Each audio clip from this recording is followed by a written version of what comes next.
Rumah milik Komarudin Aceh Sapei, 35 tahun, warga Jalan Puncak Sekuning, Gang Famili, Kelurahan Lorok Pakjo, Kecamatan IB1 Palembang, usai dibedah.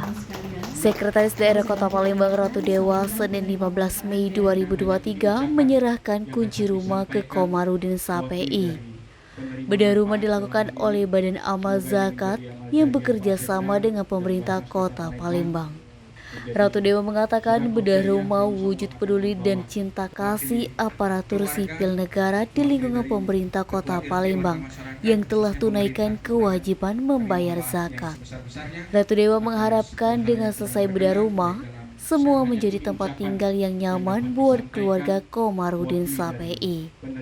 Ketua Basnas Kota Palembang Ki Agus M. Ridwan Nawawi menyatakan bahwa rumah milik Sapei diajukan untuk dibedah beberapa bulan lalu. Sementara Komarudin Sapei mengucapkan banyak terima kasih kepada Pemkot melalui Basnas Kota Palembang. Beserta timnya ya sudah pada rumah gua, sehingga gua punya rumah lagi. Amin. Iya. Ya itu aja. Waalaikumsalam. Assalamualaikum warahmatullahi wabarakatuh. Salam.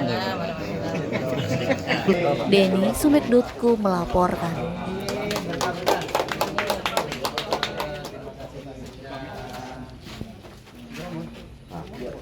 Ayo, ya tahu.